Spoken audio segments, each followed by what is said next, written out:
Hello, everyone, and welcome. My name is Kate Myers, and I'm a Senior Program Officer at the California Healthcare Foundation. And apologies for starting just a minute or two late. We're experiencing some late technical difficulties, but really pleased to be with you here today as part of a series that has been co-sponsored by the California Healthcare Foundation and the Coalition for Compassionate Care of California. And this series has focused on shared experiences and strategies to meet the palliative care needs of Medi-Cal patients in the COVID era. Before we get started, we wanted to just go over a few housekeeping issues to help make this go as smoothly as possible. So next slide, please. Thank you. So we have a big group today, and we have all lines muted for the ease of listening. But we do encourage you all to be reflecting and thinking about what questions you have or observations you'd like to share from your own experiences related to these issues, and submit those through the chat function. Those will go to our panelist team, and we'll have some time for discussion after our dialogue with our two guests.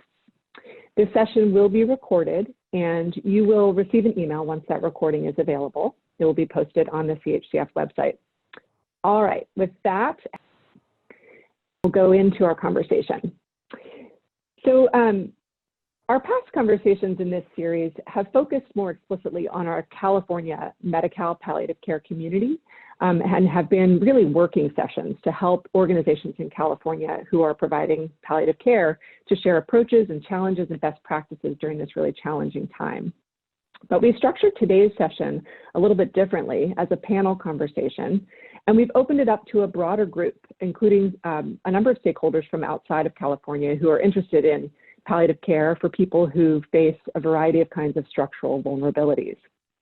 So I'm so pleased today to welcome Dr. David Carlisle and Dr. Ann Kinderman to our conversation, which will focus on seriously ill, vulnerable patients during extreme stress. How are needs changing in the COVID-19 era?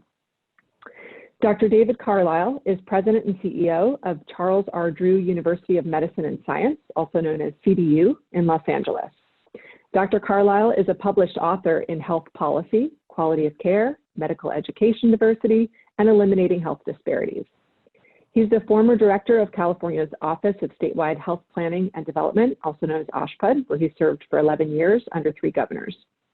Dr. Carlisle holds a faculty appointment as a professor at the College of Medicine at CDU and is an adjunct professor in the Department of Medicine at the David Geffen School of Medicine at UCLA. He is also a member of the California Healthcare Foundation's Board of Directors. Dr. Ann Kinderman is an associate clinical professor of medicine at UCSF and is the director of the Supportive and Palliative Care Service at Zuckerberg San Francisco General Hospital. Dr. Kinderman's scholarly work has focused on promoting high-quality care for vulnerable patients with serious illness and expanding palliative care services in safety net settings. Those of you who have participated in past webinars or technical assistance meetings on Medi-Cal palliative care know Dr. Kinderman well, as she has co-led a variety of work for CHCF and the Coalition for Compassionate Care in that vein. All right, so as we get started today, I just wanted to take a moment to ask Dr. Kinderman and Dr. Carlisle to tell us a little bit about why you were interested in talking about these issues with us today. So we'll start with Dr. Kinderman. Thanks, Kate. I think that, as you mentioned, the really focus of my career, my passion is on helping seriously ill, vulnerable patients to get high quality palliative care when they need it. And I just think that the challenges are hitting everyone in our society and in our world. And I think that some of the ways that our marginalized communities are being impacted are just different. And so I think that it really bears focus on how we help people now and how we help get the services to them that they deserve and that they need.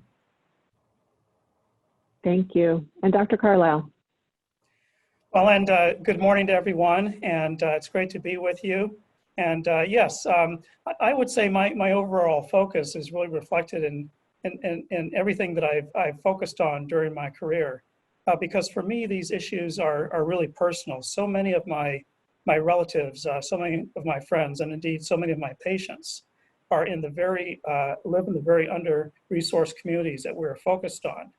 And of course, I want to do everything possible to improve care for those communities. And palliative care is an example of the type of care that is not found proportionately in the communities that are considered under-resourced in South Los Angeles and throughout California. Thank you. To start off, Dr. Carlisle, we've all read about and heard about the ways in which COVID-19 has disproportionately impacted communities of color around the country and in California, and people with lower incomes. But just to set a foundation for our conversation today, can you briefly describe what this disparate impact looks like in California? Well, certainly. You know, it was really interesting when the pandemic first broke. It seemed that the people that were being affected most were international travelers, you know, famous personalities, sports individuals, et cetera, et cetera. And as it turned out, we were missing the body of the iceberg, because the communities and populations that, as we all know today, have been most impacted by COVID-19 are those very under-resourced and communities of color that seem to be always kind of left out of the healthcare equation. And COVID-19 really drove that point home because of the significantly disparate mortality and prevalence burden that these communities have experienced as a part of COVID-19. But it does apply to virtually everything else in healthcare as well. Thank you. Dr. Kinderman, can you talk a little bit about how this disparate impact that Dr. Carlisle described has looked in the San Francisco community where you work? Absolutely. So I, first and foremost, am a hospital-based palliative care physician, and looking at the inpatients that were coming into the hospital, and initially, I'd say in March and April, we found of the first 103 patients who were admitted to San Francisco General, over 80% were Latinx. Normally, the proportion of patients that would come in would be about 30%. So it was really, it was startling, the differences there. And we also noticed early on that our hospital, which is the city's safety net hospital, has really consistently had about 30 to 35% of the total COVID admissions in the city of San Francisco, even though we're far from the largest hospital. So I think that really reflects that this is impacting marginalized communities disproportionately, and in our city, the Latinx community especially. Those findings really led colleagues at San Francisco General and UCSF to really do some epidemiological work. So they did a study that's been published that looked at 4,000 adults who were in a single census tract in the neighborhood that's adjacent to San Francisco General, and that the population that they tested for COVID was about 40% white, 40% Latinx, about 10% Asian and Pacific Islanders, and 2% Black. And they found in the entire study that 2% were PCR positive for COVID. Of the people who were positive, 95% were Latinx. So just massive difference in a single neighborhood around who had COVID. And so the prevalence for people who were Latinx, 4% was their prevalence versus 0.2% for people who were non-Latinx. Importantly, of the people who were positive, over half were asymptomatic. So even if people were trying to be careful, if they didn't feel sick, so they were continuing on with their jobs. And they found that the risk factors for recent infection were Latinx ethnicity, inability to shelter in place to maintain income, frontline service work, unemployment, and household income under $50,000 a year. So, this is, there are multiple things that reinforce, that tell us that COVID is impacting low income and racial minorities in our country.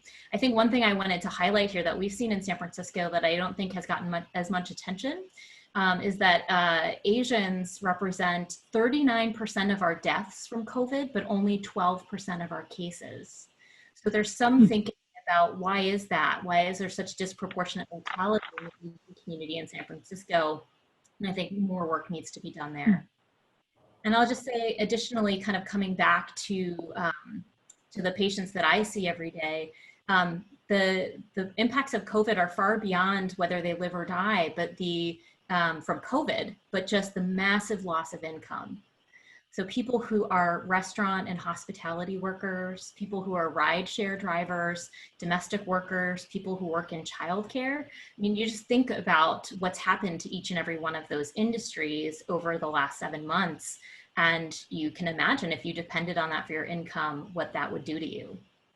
And so just kind of bringing back to what I see also in the hospital, a lot has been said, and I think appropriately so, in the media about the impact of COVID for people, family members and friends who want to visit people who are in the hospital with COVID.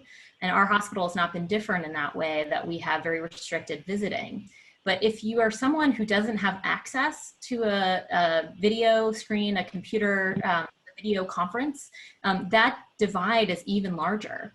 And I'll tell you that some of the better resourced hospitals in our city pretty instantaneously had tablets in every room of every COVID patient, whereas we relied on donations from house staff, believe it or not, to get screens into patients' rooms. And I'd say that there's a massive spirit of camaraderie that's happened in the hospital, and people have really pulled together. But when our staff are redeployed, and staff have had to care for sick family members, people don't have the social worker or the patient navigator that they need even more right now. Thank you, Dr. Kinderman. And Dr. Carlisle, you had a follow-up point you wanted to make? Yes, our experience here in South Los Angeles has been very similar to Dr. Kinderman's experience at San Francisco General. Very, very similar. It's, the similarities are very parallel. You look at our community, we're about 1 million people here in this South Los Angeles area. I mean, our population is bigger than, say, the city population of Boston. It's virtually all entirely technically underserved. This summer, when with the work of our county supervisor, Mark Ridley Thomas, our LA County Fire Chief, and the Department of Health Services, we were able to host a COVID-19 testing center, the first LA County testing center in South Los Angeles. And we started out doing about 200 tests a day. And then slowly we got up to 400. But we realized that we were missing something. And all of a sudden we switched. We didn't just depend on the internet for people to make appointments. And we stopped relying on drive-through testing, because one of the definitions of an under-resourced community very much manifested itself here. People don't have cars. So if you want to reach a community that doesn't have cars, you've got to do walk-ins, and you've got to make same-day appointments available, and you've got to go out into the community where people are and say, hey, do you know that there's free COVID-19 testing on the CDU campus? All of a sudden, we were doing over 1,000 tests per day. And we became the #1 volume center in the LA County network because there's such a demand and such a need. As it turns out, our community is about 70% Latino. About 86% of the individuals getting COVID-19 testing were Latinx. And as it turned out, an even greater share of those with positive tests were Latinx as well. One of the major findings of our COVID-19 testing is that 1/3 of the people getting tested did not have a medical home to go to get their results. And we started referring them to our family medicine residents. Just less than 5% turned out to not have any place to sleep on the evening of the day that they got tested. And we were able to connect those individuals to domiciles, basically. But this is the reality. We can't use traditional methods to reach out to under-resourced communities. And the reason I emphasize this is, this is where the rubber meets the road in terms of US healthcare, is these under-resourced communities. And if we want to alter the equation of healthcare and healthcare outcomes in this country, we've got to focus on resourcing the under-resourced communities like South Los Angeles and like the community served by San Francisco General. Thank you, Dr. Carlisle. Great points, and actually a good segue, and you began to address some of the elements of my next sort of observation and question, which has to do with the sheer size of Los Angeles County. As we know, I actually had to look this up as I was thinking about comparisons, that the population of Los Angeles County is bigger than the population of 41 of our 50 states. So it's just a massive region, and of course, one of the most racially and ethnically diverse regions of our state and of our country.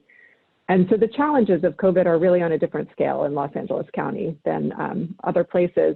And I do think that because of that, there's a lot that other parts of the state and other parts of the country can learn from LA's response efforts. And you just gave an excellent example of an approach to community testing and adjustments being made to the process to enable outreach to communities that are under-resourced.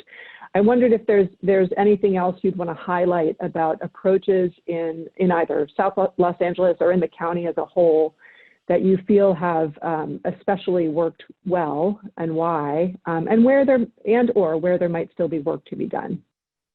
Yes, and I appreciate your point, Kate, because it really is true. LA County represents about 30% of the overall California population. But rather than think regionally, I think it's important to expand the perspective to the entire state and to the country, because there are LA counties everywhere. We could talk about the Mission District. We could talk about South Sacramento. We could talk about Imperial County. We could talk about the South Side of Chicago, Bronx, New York, et cetera, et cetera, et cetera. If we want a return on healthcare investment and improve our overall healthcare outcomes, we have to focus on these communities, because that's where the issues are. And one thing I need to mention, of course, is language congruity. So many individuals are not English speaking, and many are not even Spanish speaking, but they may speak local languages and dialects in Mexico and Central America and South America. We need to be able to address the needs of those populations, and I say address intentionally. We need to be able to speak to the needs of those populations. But one thing that became apparent in our situation when we started talking to our patients was a paramount fear, and I think this applies across the board as well. People were reluctant to come in to get testing because they were reluctant. They were afraid that it would lead to deportation. Maybe not among them, but among their family members. They were afraid that they would lose eligibility for social services. Maybe not necessarily among them directly, but among family members. This is a fear that is pervasive in under-resourced communities, and it needs to be addressed as well. We told them there is no relationship between testing in our system and, say, immigration, naturalization, et cetera, et cetera, et cetera. And then people started turning out. Thank you, Dr. Carlisle. And that just speaks to a lot of the chilling effect that the public charge rule changes have been having across the country, and that still remains an issue today. How do each of you think that the realities that you're describing are affecting the way that people with serious illness in these communities, people with cancer, with heart failure, with lung disease, how they're thinking about their care? And what do the palliative care provider organizations and health plans and others who are on this call or webinar need to be paying attention to and thinking about in terms of the impact of COVID for people who may not be directly suffering from COVID, but have their own serious illness to deal with? Excuse me, Dr. Kinderman? Yeah, I think that one thing that has been discussed healthcare professionals really since March, that people aren't showing up for things like heart attacks in the normal numbers that they would. And so hospitalization numbers were staying relatively flat. There were increased numbers of COVID patients, but far lower numbers of people with other illnesses. And we know that it's not that COVID cured heart attacks, it's that people are staying home and they're not getting care.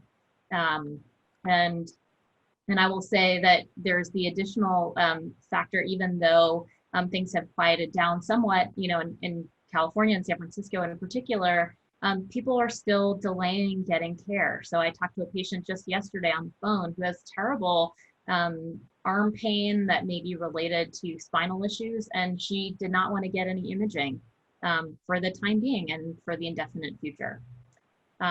As Dr. Carlisle was talking about the concerns that came up around immigration, the UCSF teams that have been doing outreach, they actually go, as Dr. Carlisle was saying, you can't wait for people to access services and testing in ways that better resourced communities would. So they were, people in San Francisco were going to food banks in these areas that are predominantly Latinx. And they found rumors that ICE was showing up at testing sites. So if you can imagine, as Dr. Carlisle said, you're not going to go get tested if you're worried about deportation. And I will say that there are founded concerns in a lot of under-resourced communities about poor quality care. People who have been mistreated in the past, and now they're told, no, you can't get your mastectomy. You can't get that scan or things like that, especially in March and April when things were more closed down. How does that affect their trust in the healthcare system? People who, for other reasons, were being kind of bounced around was what a patient told me, in different kind of housing areas because of not having people in more congregate settings. But the way that comes across is being bounced around. And then I say that people have a harder time getting care remotely. People don't have access to smartphones, computers, tablets at the same rates. And when they have them, their technology literacy may be lower, so being able to connect virtually. What I would say in terms of what palliative care providers should be paying attention to in this time is that I think we need to work even harder on trust building and establishing who we are when we're contacting patients, what our role is. If patients are sitting in their homes and they're getting calls from tons of different people, how do we differentiate ourselves? It's already tricky for patients to understand what palliative care is, what our role is in care. Now you don't have any visual cues, and it's a call coming sometimes from out of nowhere. I think that we need to be listening hard for and addressing concerns about mistrust, about the sense of being lost or forgotten, and our commitment to be present and to coordinate care, which is a bedrock of palliative care, but I think is critical in times like these. I want to highlight that I think, for a whole variety of reasons, people may not volunteer their stresses or their vulnerabilities when it comes to things like housing insecurity, food insecurity, concerns about immigration. We have to ask them. They may not feel comfortable bringing that or know that this is a space where you can share those concerns. And I think that if you take away nothing else today, the sense that things can change so fast for the patients and families, with someone getting sick, someone losing income, someone moving out of the area, that can be a game changer for our patients and families. And so we have to ask often and keep checking in about these things. Thank you, Dr. Kinderman. And Dr. Carlisle, I'm interested in your thoughts on the same question, sort of how you think the realities of the disparate impact of COVID are affecting the way people with serious illness are thinking about their care. Yes, and this is a really central question when we think about healthcare outcomes and healthcare access. Of course, we talk about the safety net, and imagine under ideal circumstances the net is nice and tight and brand new, but because of COVID-19, the net has gotten stretched out. The holes have gotten bigger. The net has started to fray.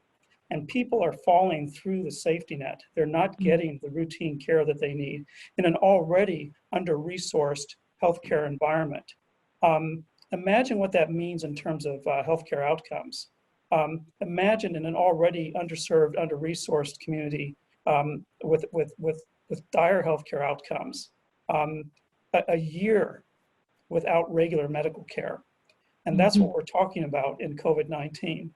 These are communities that already have disproportionate cancer mortality, disproportionate COPD, disproportionate amputations and burden from diabetes, chronic renal failure, stroke, cardiovascular disease, et cetera, et cetera, et cetera. Without regular care, even in a safety net context, outcomes are going to be drastically worse for these communities. But again, if we want to improve our overall healthcare environment for this country, these are the communities that we actually need to focus on the most and direct resources to, because again, this is where the rubber meets the road in terms of American healthcare. Thank you. And while both of you were talking, it reminded me of a couple of resources or pieces of information that I just wanted to let people know about, and we can send the links out when we send a recording.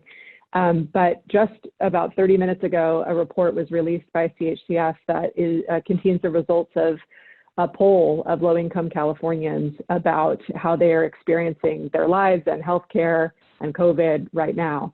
It was a survey put out in the field in the summer, and some initial results were just published this morning, and it echoes a lot of what you guys have been describing, where it found, overall, low-income Californians often are delaying the healthcare that they need.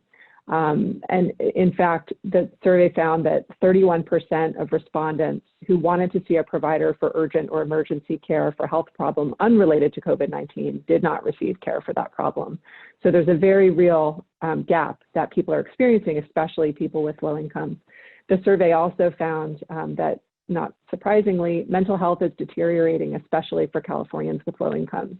I'm sure a lot of it due to the kinds of stressors that Dr. Kinderman was describing earlier about the economic impact and impacts of job loss and housing instability. So I'll send that link when we send the recording, or you can look for it on the CHCF website. It was just published today, but some really important findings. The other piece that I thought was interesting, captured some of the points that you all are making, was a piece that came out in the California Healthline a couple weeks back that examined what are termed excess deaths. So looking at the number of deaths over a specific period of time and comparing it to the prior year. And what that study found was about 125,000 Californians had died from March through July, which was up by 13% from the average in the same 5 months in the prior 3 years. And as they looked at what number of those were accounted for by known to be COVID deaths, there was still about 5,000 not COVID deaths, or not categorized as COVID, that were excess deaths in those months. And clearly, probably a portion of those were undiagnosed COVID, but a portion of those are something else and related to other issues. And what that analysis found was that the excess deaths not officially linked to COVID were primarily concentrated in minority communities. So these issues of what's happening to communities, whether it's a direct impact of COVID or an indirect impact, are really important. So with that, we have just a couple of questions left for you all from me, and I know a number of questions have been coming into the chat, so I just wanted to give our participants a preview that if you do have questions, you can continue to type those into the chat, and we'll open that up in just a few minutes. So Dr. Kinderman, as you think about the organizations on this call who provide palliative care services to the Medi-Cal population and beyond, how do these organizations need to be thinking about adapting? What kinds of adjustments to processes or care models should they be considering in order to accommodate the realities we're facing today? Yeah, well, as Kate mentioned, I have been privileged to be doing this work with the California Healthcare Foundation and the Coalition for quite some time, and have done a number of webinars and workshops and things. And I couldn't let a webinar go by without at least one slide. So if we could bring up the one slide that I have, I think it may help some others, because I'm a visual person, to just kind of talk through those points. Great. There we go. So I think that, first and foremost, we need to all do our homework around finding out, and then doing it routinely again and again, finding out what the emergency resources are for people around housing, around food access, financial resources, whatever is available. Just looking at things like the stimulus bills and how people did not get access to them who were not well resourced and connected to banks and things like that. So knowing what the emergency resources are, I think, is really important. We already have been mandated for cancer patients to screen for distress.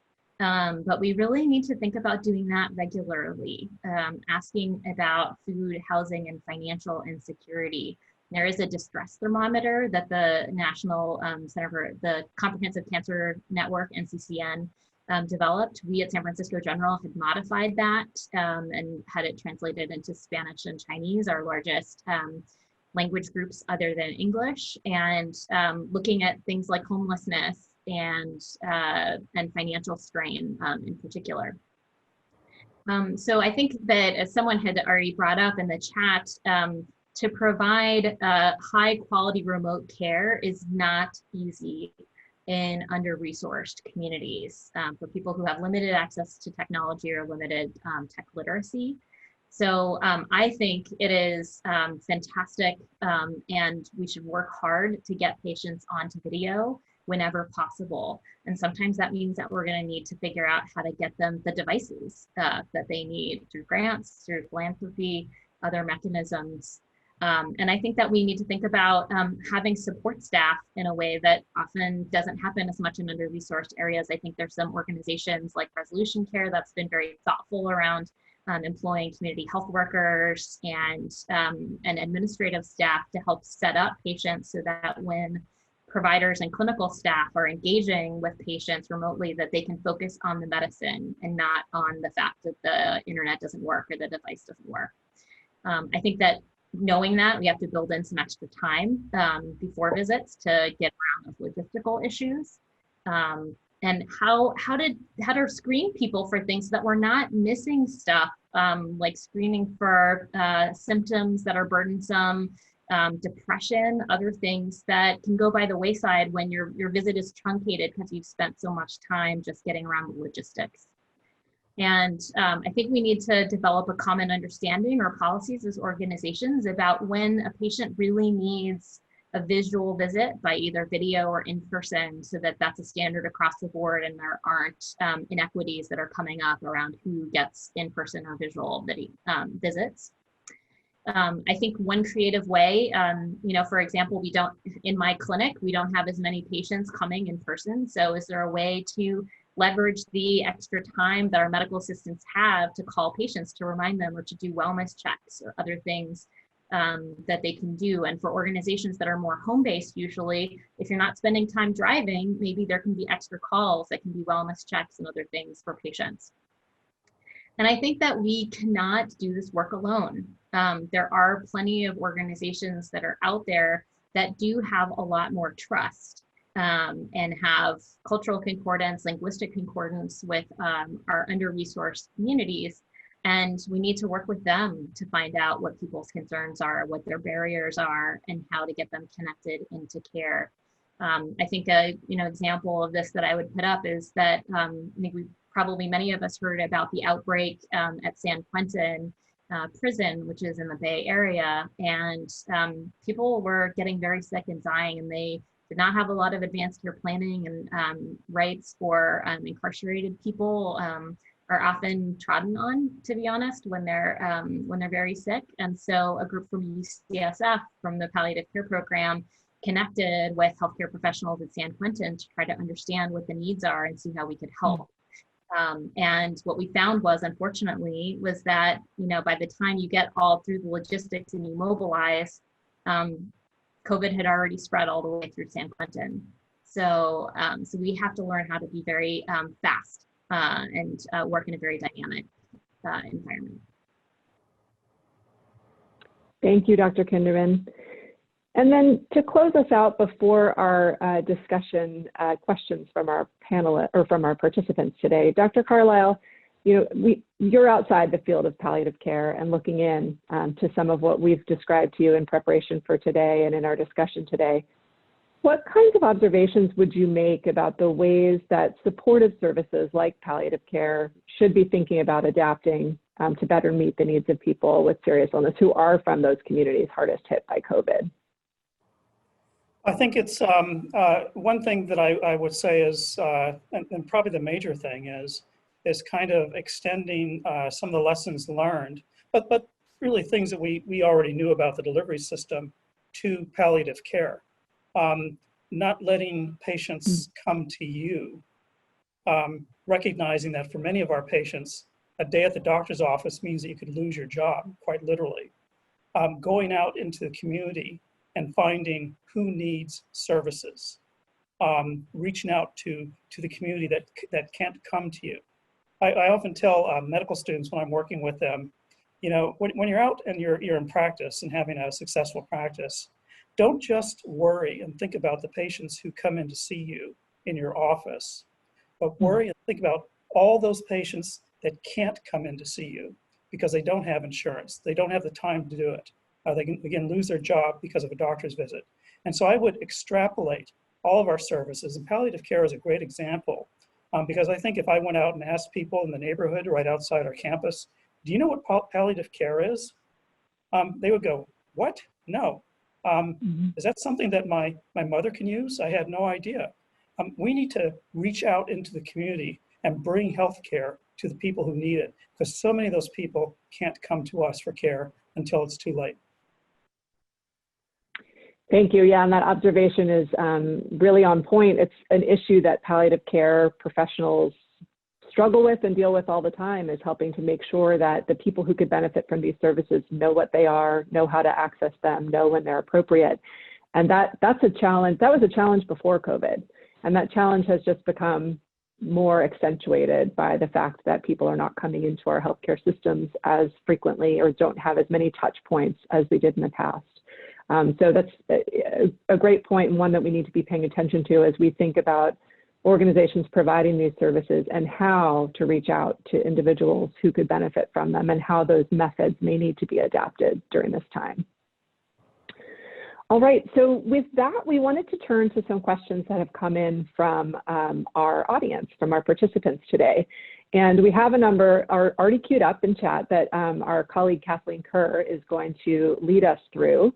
But while we're getting that going, if others have observations or reflections based on your own experiences akin to what you heard today, or questions for our panelists, we have a few minutes here that we can spend in some dialogue. So Kathleen, I will turn it over to you to lead us through our discussion.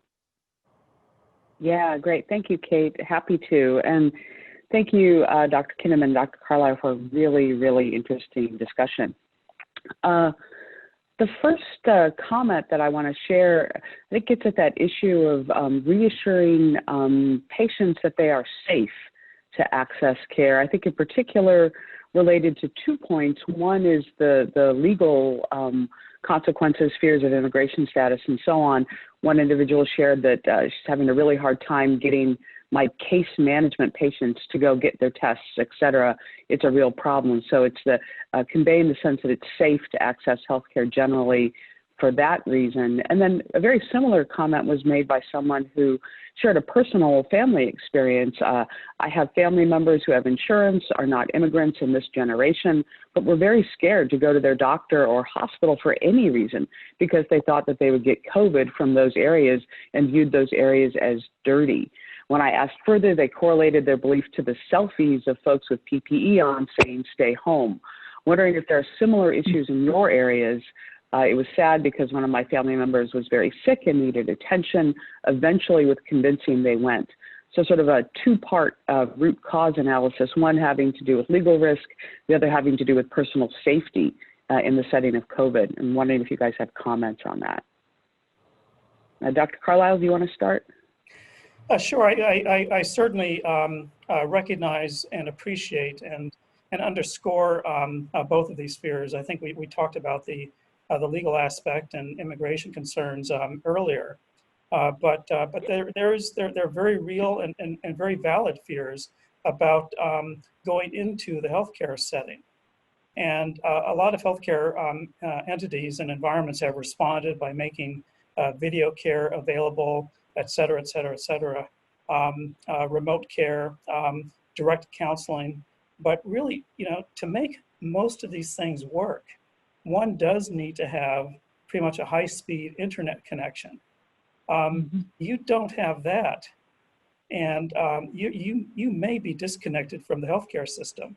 If you don't meet a threshold criteria for getting into an emergency room, and you don't want to be that sick, obviously, you may not have any other access to healthcare. In environments where that's not an issue, we often forget that for many people, this is a central issue. You can't get to your healthcare provider, and you can become very, very isolated as a result. Yeah, thank you. Dr. Kinderman, any follow-ups? Yeah, I think when in 2017 in particular, when there was so much happening around immigration and so much concern around deportation, our hospital tried to work really hard to have things posted around kind of communicating that you're safe here, that you're not, ICE will not come here and deport you, to just try to reassure people. But I think going back to the point that both Dr. Carlisle and I made earlier, I think his point very well taken around, if you have a poster on your wall, but patients don't feel comfortable coming in, you have to go out to them, to the community, and really you have to also be a trusted person. If you're from an entity that they don't trust, then the message is going to get lost also. So you really need to ally with people and entities that are trusted in communities. For what mechanisms get the word out? I think a lot about, there's so much in the news about TikTok and, whether that's going to be allowed, but the bigger story there for our Chinese immigrants is WeChat. That's how they communicate with family in China and around the US. And, what happens when those things are taken out? And so how do we share good information with people? And I would highlight, I think, the point around remote care and the difficulties of providing, especially video conferencing with patients in the Medi-Cal population. We did a whole webinar on this a couple months ago, so I'm sure we can get a link to that for those who missed that, where we did a deeper dive into this issue. There certainly are no easy answers. But I think that there are some tools that we can use. How do we partner with organizations that are helping to get people internet access, and/or devices, people who have children who are in schools, who have programs to get a device into the home, things that we can try, and it's going to be a variety of tools and solutions. Thank you. The next comment has to do with increased risk for COVID. I work in the same underserved community by telehealth across California. I also see an increase in general hopelessness and drug use, putting people at more risk of developing COVID.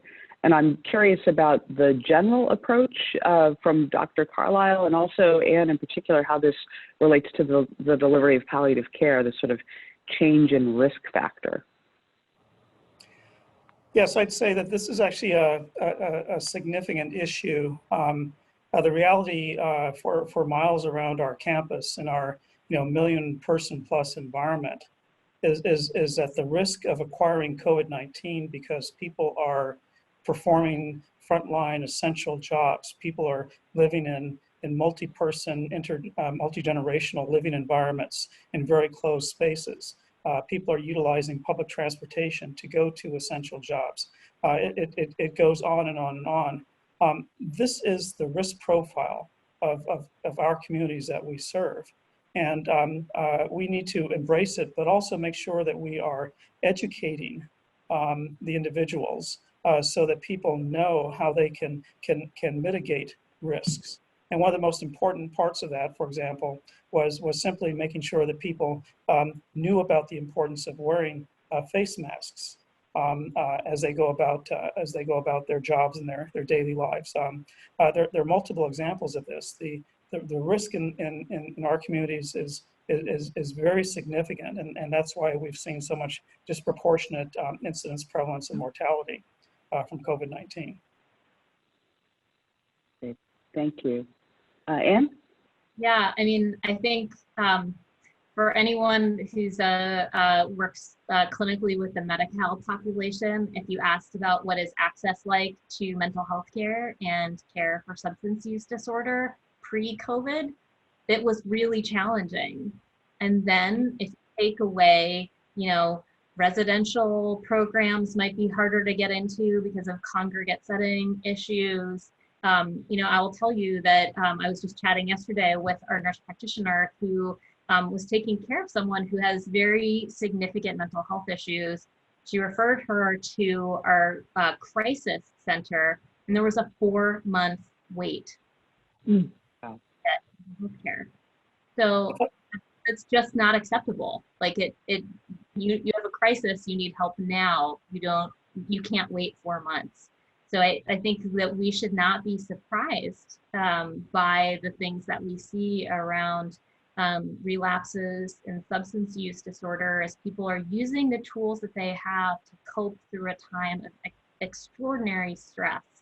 And, you know, what happens in the safety net a lot of times is that, you know, more people come in because they've lost their job, they don't have their insurance, and they now depend on the safety net. And so there's a greater need and there are fewer resources. Our budget is tied to the city of San Francisco, which is now going through a recession and is making massive budget cuts. So like, you know, as Dr. Carlisle have both been highlighting, you know, and we've all talked about and known, there are massive disparities in our country before COVID, and this is making things bigger.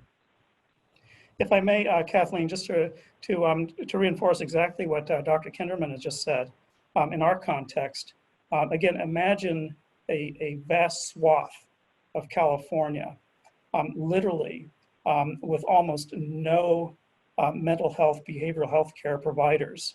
And that's the reality of South Los Angeles and all these other communities like South Los Angeles.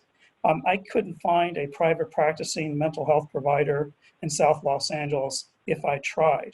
I couldn't get an appointment.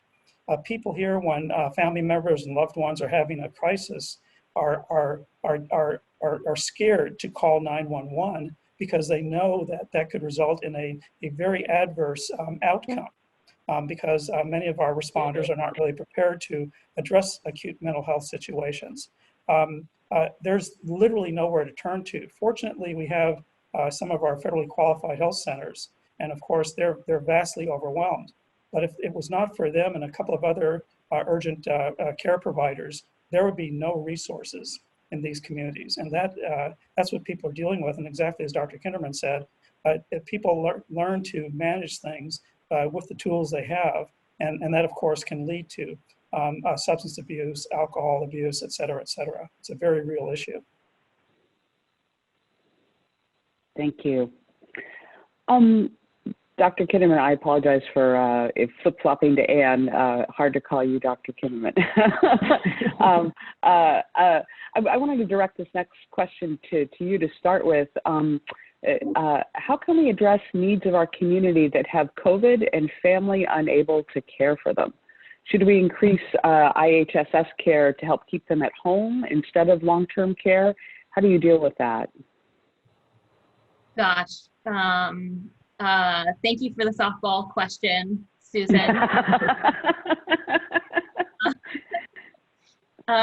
You know, I think that this is one of the most devastating things that I've experienced, to be honest, during COVID, is having a conversation with someone, family in the hospital, and we're deciding on transitioning to hospice care. And we tell them quite honestly that if they feel like they're unable to take care of them at home, and when we say at the skilled nursing facility, you will not be able to visit. And that is a heartbreaking choice. It feels very unethical to me to be in a situation where we are kind of compelling family members to make that choice. We try to align with them and do what we can. I think, you know, IHSS is a tricky solution too, because those people who are the IHSS, you know, hired workers who are not, of course, we know that the vast majority in San Francisco, I believe it's 85%, are friends and family. IHSS workers. For the small margin that are not, those folks are often coming from under-resourced communities they may be getting sick, they may need to take care of family members who are getting sick, and they're not as available. So I heard from a patient yesterday saying, I've had really patchy care from this IHSS agency because of the person calling in sick. So I think that these are things that we need to think about as a community around how do we band together and advocate for the increase in resources that are needed to fill the gaps that are appearing, that are more profound now. And I think, I will say I have the good fortune of having a very large skilled nursing facility in our county health system that we work with very closely. And, I'm able to work with the palliative care team there and say, like, how can we work to make safe yet more humane visiting policies for patients who are there receiving comfort-focused care, so that it's not this agonizing choice that people have to face. Yeah, thank you. Dr. Carlisle, any comments on that question? Well, I think that this really maybe brings us to kind of the policy question here is, things were bad enough before COVID-19. Fortunately, the Affordable Care Act allowed us in California to drastically expand our Medi-Cal eligibility. People now belong to committed healthcare systems that had no point of contact with the healthcare system prior to our Medi-Cal expansion. I mean, 1 in 3 Californians are now covered by Medi-Cal. Imagine what things would have been like if that had not been the case. But despite this, and I know that we're talking about IHSS, we really need to think about how we can, from a policy perspective, redirect resources to where they are needed to serve California's population. That is a major challenge. One of the biggest issues in California in terms of healthcare is, despite the growth of Medi-Cal, Medi-Cal reimbursements and budgets are woefully lacking, given the need of the state's population. This is a big challenge and need from a policy perspective. Finding IHSS workers in under-resourced communities is a dire task. And this is why, and I'm quoting the late Dr. Loretta Jones here, because she schooled me one day, and I was giving a talk, and she said, Dr. Carlisle, she called me David, first name, stop saying underserved and say under-resourced. And I note that Dr. Kinderman and I are both using the term under-resourced. And she made the point, the reason communities are underserved is they're under-resourced. We need, from the policy perspective, to make sure that we are doing everything we can to direct resources into communities that are technically underserved. Otherwise, we're just, walking on a treadmill here. Yeah, thank you. One more question, and I think this is appropriate for all three of you, actually. It has to do with this issue of telehealth, and even when those barriers to being able to connect with patients remotely are overcome, from the provider perspective, there's questions about, will they be compensated for delivering that care? What has your experience been with the payer perspective? Our Medi-Cal managed care plans, the state, in terms of reimbursing providers for delivering telehealth instead of in-person visits, as increasing numbers of palliative patients are not allowing in-person visits. Kate, I don't know if you have any observations from your contacts with the Medi-Cal managed care plans on this topic. Well, I guess my comment would be more general, that the policies have been evolving over the course of this pandemic. And I think from the outset, when changes were made that were deemed temporary, where there was reimbursement for telehealth, the billion-dollar question is, will those be made permanent? And to my knowledge, many of the changes that were implemented early on are still in place and have been extended over time during the state of emergency. But I am not aware of decisions made about permanence for some of these things, but this is also not my area of expertise. But I would say there are resources on the CHCF website related to telehealth, and of course the state maintains a comprehensive website around policy changes, ones that are temporary, ones that are permanent. So there is information available on the state of the policy changes that have put in place to date. But I think that's the question that's going to be important over the next weeks, months, year is how the health system can continue to respond to the need as the pandemic continues. Yeah, thank you. Dr. Kinderman or Dr. Carlisle, anything to add to that? Well, you know, I would say, thank you, Dr. Kinderman. I would say that COVID-19 created one of these paradigm shifting moments where reality kind of leapfrogged our aspirations in terms of telehealth. Telehealth now became, historically was kind of an alternative. It has now become mainstream. It has become the chief care delivery vehicle. And this is a good thing because it can be so much more effective and efficient, especially in, again, under-resourced communities. But again, we need to make sure that we're doing everything that we can to make telehealth successful. And reimbursement for telehealth services is a prime issue. But you know, most of the providers I know are doing primarily telehealth now, and it is effective. Yeah, thank you. Kate, it's 10:59. And I wanted to hand it back over to you for closing comments in our last minute. Thank you. And I know we didn't get to everyone's questions, so we will take a look and see if any of those lend themselves well to a quick kind of FAQ that we can put together after the session. But I just want to first thank Dr. Carlisle and Dr. Kinderman for spending this hour with us today. And as we reflected in planning for this on the really tough issues that the organizations on this call and that healthcare providers across the state face, we recognize there aren't easy answers. A lot of the issues that were raised today are some fundamental gaps in our healthcare system. And, but we do feel like it's important to be talking about them and to be thinking about how do our organizations who provide palliative care and serious illness care need to be thinking about adjustments and need to be thinking about this in the near term and over the long term.